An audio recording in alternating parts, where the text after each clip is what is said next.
الحمد لله رب العالمين والصلاة والسلام على سيدنا محمد الأمين وعلى آله وصحبه ومن تبعهم بإحسان إلى يوم الدين.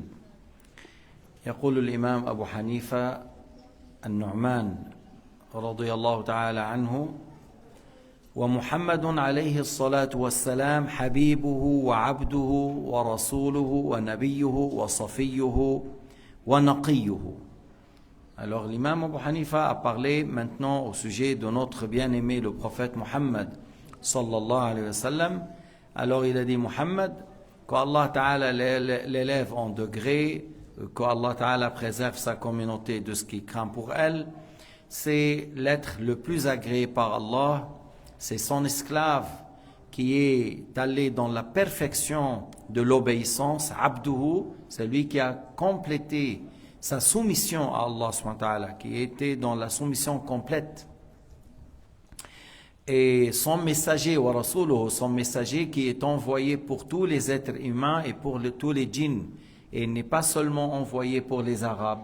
Sayyidina Muhammad est envoyé pour tous les humains et pour tous les djinns. Wa nabiyuhu, c'est son prophète. Alors Sayyidina Muhammad, c'est prophète messager. Et il n'y a pas un prophète après lui, la nabiyya ba'dahu. La nabiyya ba'dahu, il n'y a pas un prophète après lui. Qala alayhi salatu wassalam, wa khutima biyan nabiyyun. La prophétie est clôturée par lui Azza wa Jal. Wa safiyyu wa naqiyyu, celui que Allah Ta'ala l'a choisi, Allah Ta'ala l'a élu. Allah l'a choisi, Allah l'a élu par rapport à tous les prophètes. Huwa nabiyani wa sala ila darajatul khulla, Sayyidina Muhammad wa Ibrahim. Deux prophètes qui ont eu le degré ou le stade de l'khulla, c'est qui est l'obéissance complète à Allah subhanahu wa ta'ala, c'est Sayyidina Muhammad et Sayyidina Ibrahim. ولم يعبد الصنم ولم يشرك بالله طرفة عين. Sayyidina Muhammad qui a reçu la révélation à 40 ans, mais avant 40 ans, il n'a jamais adoré un idole. Il ne s'est pas prosterné pour un idole. Lorsqu'il était en Jordanie à l'âge de 25 ans, le moine Bahira a vu que un nabi était sous l'ombre d'un tel arbre. Et il a vu dans ses yeux les veines rouges. Alors, il a dit devant Maïsara, l'esclave de Khadija, ce n'est qu'un prophète. هذا الذي تحت الشجرة هو نبي لم يجلس تحت هذا الشجرة إلا نبي. يعني به النبي عليه الصلاة والسلام. الآن لم يجلس تحتها إلا نبي. ولاحظ أن الغمامة تظله من الحر. Et il a remarqué qu'il y a un nuage qui le couvre du chaleur. هلا بقي عنده شيء. Il a voulu tester autre chose. فحصل أثناء بيع il y avait quelque chose et Sayyidina Muhammad est véridique et honnête, ainsi de suite. ولكن هو عمل il a essayé de faire comme une dispute, comme كأنه عمل منازعة وكذا. قال احلف باللات والعزى. Il a dit نسطورة, jure alors par Lat ou Al-Uzza, les deux idoles de Quraysh. قال أنا ما كرهت شيئا كما أكره اللات والعزى ما أحلف بهما وما كنت حالف بهما. Il a dit j'ai pas détesté quelque chose comme Allat wal Uzza. Je ne jure pas ça. Je ne jure jamais par Allat wal Uzza. C'est pas quelque chose que je glorifie et pour moi il vaut rien. Alors il n'a pas voulu. Alors Sar Nastura, pour lui c'est confirmé, c'est un prophète messager. هذا لما كان عمره 25 سنة. ليش نحن عم نقول ما سجد لصنم ولا عبد صنم ولا حلف بصنم. Il ne s'est pas prosterné pour un idole, il n'a pas adoré un idole, il n'a pas juré par un idole. Et lorsqu'il avait 10 ou 12 ans, lorsqu'il avait encore 10 ou 12 ans, le moine Bahira, Al-Rahib Bahira, il a vu Sayyidina Muhammad. Et il a vu les veines rouges, il a vu certaines choses que dans leur écriture, que le dernier prophète avait ses attributs. فأراد أن يتأكد. Il a voulu s'assurer de proche. il a fait à manger et il a invité tous les gens du caravane. عزم كل من في القافلة. ليش؟ حتى يتمكن أن يتكلم مع هذا الصبي afin de parler avec notre prophète Mohammed sallallahu alayhi wa sallam qui était encore enfant. لكنهم جاءوا وتركوا النبي عند متاعهم. Mais ils sont venus et ils ont laissé le prophète Mohammed à côté de leurs affaires. قال ما يا معشر قريش أنا دعوتكم من هذا الصبي فيكم. Il a dit, moi je vous ai invités tous et je vois qu'il y a un enfant que vous ne l'avez pas invité. Qui est cet enfant? قالوا نعم هو من أولاد أشرافنا. C'est un parmi les descendants d'un grand dignitaire. Alors ils l'ont appelé. وهنا بحيرة صار ينظر إليه. Il s'approche, il regarde les yeux, il regarde. Lorsqu'il a vu le sceau de la prophétie, il a embrassé cette place. La mar'a khatam al-nubuwa, quelque chose comme en chair avec quelques poils, il a embrassé. Et puis l'oncle du prophète, c'est le père de Sayyidina Ali, l'oncle. Et lorsqu'il a vu Bahira, il tourne autour, il s'est inquiété. صار يعني خاف على ابن أخيه. قال هذا شو هذا البحيرة مهتم كتير بهذا الولد. فقال بحيرة من أبوه؟ بحيرة a dit qui est le fils? قال أنا. Il a dit lui. Il a dit non. لا ينبغي لوالد هذا الصبي أن يكون حيا. Non, le fils de cet enfant, il ne doit pas être vivant. Et le père de ce vivant, le père de cet enfant, il ne faut pas qu'il soit vivant. Alors il a dit, je suis son oncle. Ah, alors maintenant, Bahira, il a confirmé qu'il est orphelin, et il a le sceau de la prophétie, les veines rouges dans ses yeux, et lui a parlé au sujet des rêves. سأله عن منامه قال هل ترى في المنام شيئا ثم قال نعم. Il lui a dit que oui, je vois des rêves et je les vois réalisés. قال عد به إلى بحيرة. Il a dit il faut le retourner où tu es sorti parce qu'il y a des gens, s'ils savent ce que je sais, ils vont lui faire du mal. Mais de toute façon, Allah le préserve. لكن سيدنا يعني Muhammad sallallahu alayhi wa sallam, il a vraiment été dans tout ce qu'il a répondu à Bahira, c'était comme lui, il avait comme connaissance. Et son oncle après, il l'a retourné à Quraysh. Et pour dire que, voilà, Nabi alayhi salatu wassalam, pendant qu'il est enfant, les moines l'ont reconnu, que soit Bahira à l'âge de 10 à 12 ans, et Nastoura à l'âge de 25 ans, et Sayyidina Muhammad a reçu la révélation à 40 ans. À 40 ans. Et il ne s'est jamais prosterné pour un idole. Et même le prophète, il parlait de quelqu'un qui s'appelle Zayd ibn Amr ibn Nufayl, parce que le prophète, il s'est rappelé de lui lorsque Zayd était un homme grand, plus âgé que le prophète alayhi salatu wassalam, et il attendait le prophète Mohammed pour le suivre.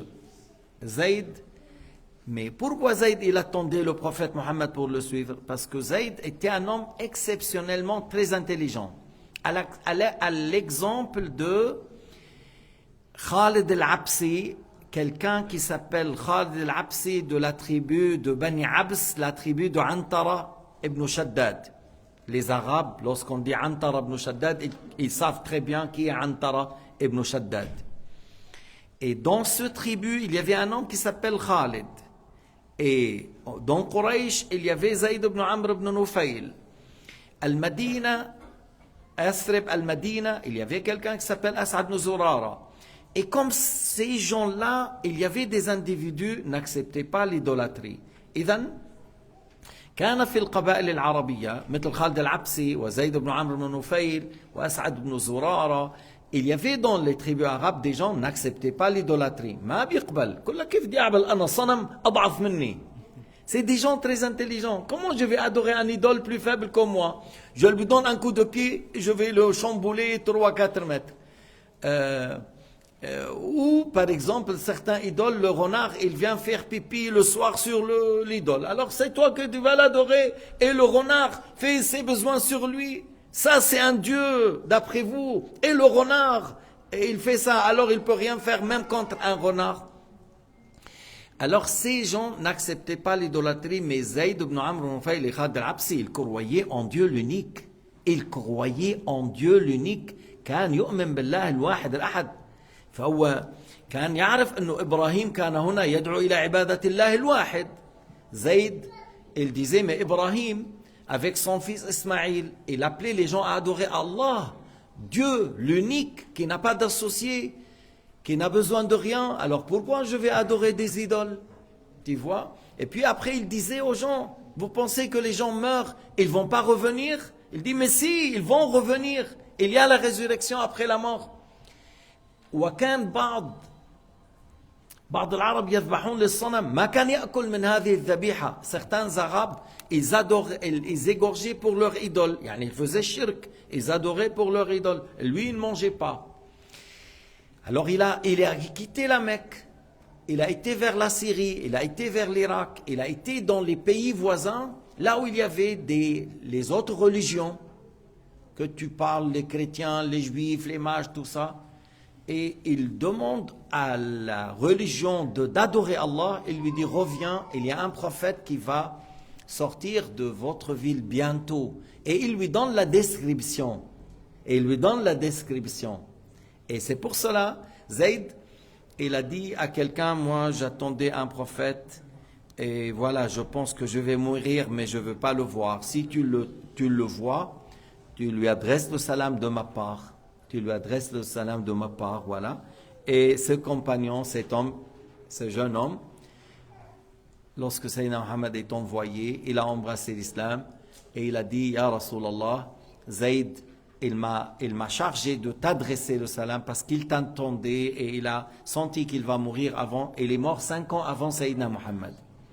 Et le prophète, il se rappelait, lorsque Zayd, il se mettait dans leur souk, parce qu'à l'époque, les souks, souk Uqad, souk Bil Jahiliya, dans la période, il y avait quelques jours dans l'année, mais plutôt quelques jours ou peut-être une semaine, il y a un souk et les tribus arabes viennent de tout loin, ils ramènent leurs marchandises et pas seulement la marchandise.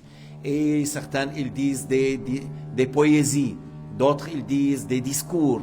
C'était une grande occasion de se rencontrer, de faire l'échange, de faire la vente. Et lui, il se levait dans ces souks et il parlait de Tawhid. Il parlait de Dieu, l'unique créateur.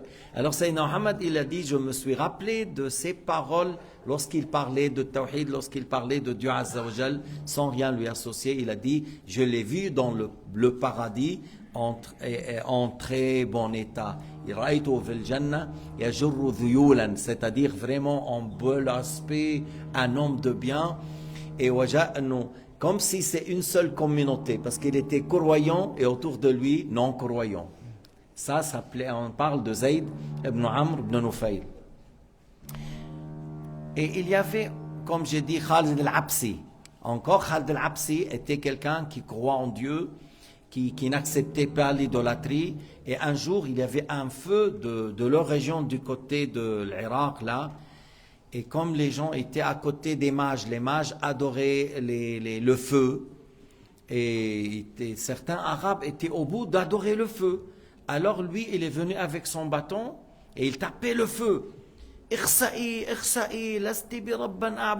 disait des vers de poésie, sois humilié, je t'adore jamais. Et le feu recule jusqu'il n'y a plus rien. Alors cet homme-là, Khalid al-Absi encore, c'était parmi les gens qui avaient le tawhid, mais il n'a pas vu le prophète Muhammad sallallahu alayhi wa sallam. On parlait que Sayyidina Muhammad, avant 40 ans, il n'a jamais adoré un idole et il n'a pas accepté de jurer par les idoles. إذن كان هناك من العرب من وفقه الله للفهم لم يسجد لصنم ولم يرضى بعبادة الأصنام مثل خالد العبسي وزيد بن نفيل وقلنا أسعد بن زرارة وسيدنا محمد صلى الله عليه وسلم ما سجد لصنم ما سجد لغير الله وما أكل لما ذبح على النصب أو ذبح للأوثان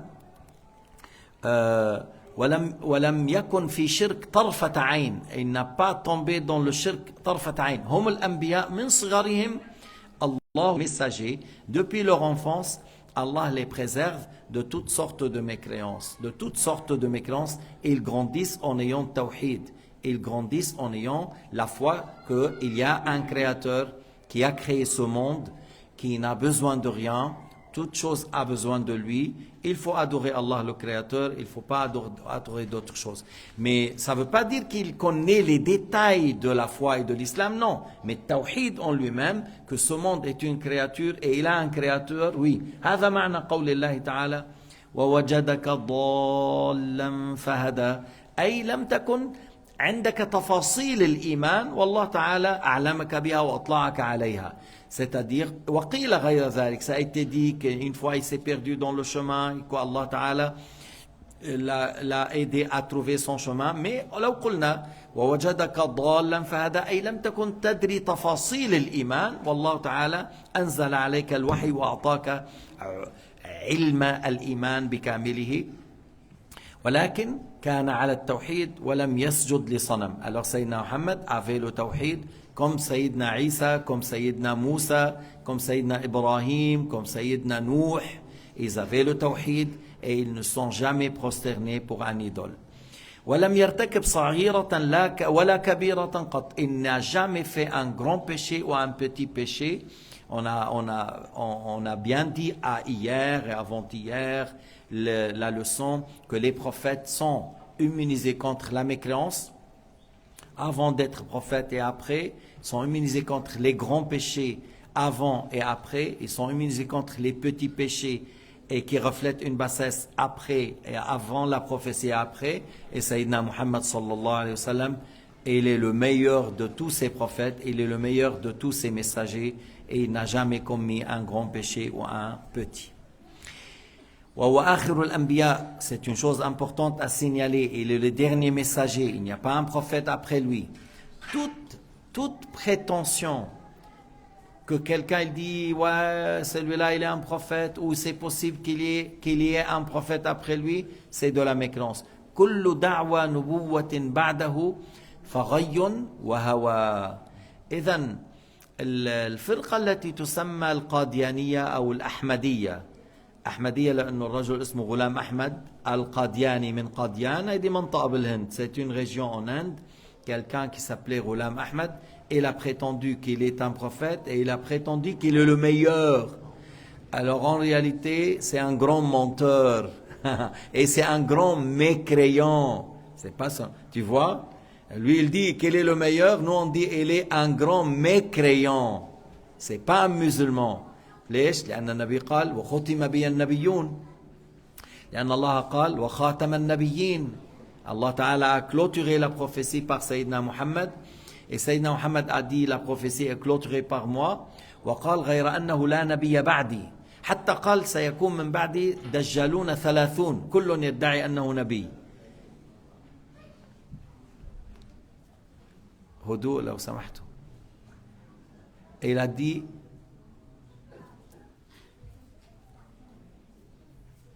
c'est en bas ou chez les femmes? Alors Sayyidina Muhammad a dit il y aura après moi 30 menteurs, chacun prétend qu'il est un prophète. Tout ça c'est des menteurs. ختم الله النبوة به لأن أمته باقية إلى قيام الساعة. Parce que sa communauté reste jusqu'à l'heure. والرسول عليه الصلاة والسلام قال ولا تزال طائفة من أمتي ظاهرين على الحق لا يضرهم من خلفهم حتى يأتي أمر الله. Sayyidina Muhammad a dit, il y aura toujours dans ma communauté un groupe qui apparaît sur la vérité, même s'il y a des gens qui peuvent le contredire, ils seront sur la vérité jusqu'à l'heure. بس للعلم أن السواد الأعظم من أمة سيدنا محمد هم أهل الحق. Pour connaissance, أن سيدنا محمد قال فإذا رأيتم الاختلاف فعليكم بالسواد الأعظم. Si vous voyez la divergence, restez avec la majorité. Alors, مثلا رأينا الخلاف تاع الوهابيين الذين يقولون الله جسم قاعد على العرش. On a vu les wahhabiyin, ils disent Allah est un corps assis sur le trône, il porte des souliers en or, et on a vu Shia, ils insultent Abu Bakr ou Omar et les compagnons qui sont 114 000. Shia, ils disent il y a 10 qui sont bien. La ilaha illallah. Allahu Akbar. 114 000. Avec Sayyidina Muhammad, il n'y a que 10. Yani, تصور, imaginez-vous, imaginez, hein. Ils disent, oui, vous êtes maintenant 400. Il n'y a que 4 qui sont bien. La hawla wa la quwwata illa billah. On dit, mais c'est trop là. Dans les 400, il n'y a que 4. C'est trop. Alors, zidli anta, 114 000. Et qui ont étudié chez qui? Vous avez étudié un petit peu avec un petit imam qui s'appelle Cheikh Mouafaq. Mais les autres, ils ont appris avec Sayyidina Muhammad. Sallallahu alayhi wa sallam, le plus intelligent, qui a l'éloquence, le plus courageux, le généreux, le modeste. Alors on dit, il n'y a que 10. Alors on n'est pas d'accord avec ces gens-là et on n'est pas d'accord avec les wahhabiyin. Et si on voit la divergence, on reste avec la majorité. Qui sont la majorité? Allez en Indonésie, il y a à peu près 250 millions. Sunnites, shafi'ites, comme nous, ici à la mosquée de Lausanne, on est des musulmans sunnites, shafi'ites. Et on parle de l'Afrique avec l'Algérie, la Tunisie, le Maroc, la Mauritanie, la Libye, l'Afrique. C'est des sunnites malikites. Encore beaucoup de nos frères, ils enseignent l'école malikite. Et si tu vas le Turquie, le Bangladesh, le Pakistan, l'Inde, c'est encore 600 millions, 700 millions. C'est des sunnites hanafites. Et encore de nos frères, il y a des sunnites hanafites. Alors là, c'est là on est avec la majorité. As'alullah ta'ala ayuthabbitana ala al-haq. Je demande à Allah ta'ala qu'il nous maintient sur la bonne croyance, sur la vérité jusqu'à la mort. Et je demande à Allah ta'ala qu'il accepte notre jeûne et notre prière. Walhamdulillahi rabbil alamin. Wa sallallahu ala sayyidina Muhammad wa ala alihi.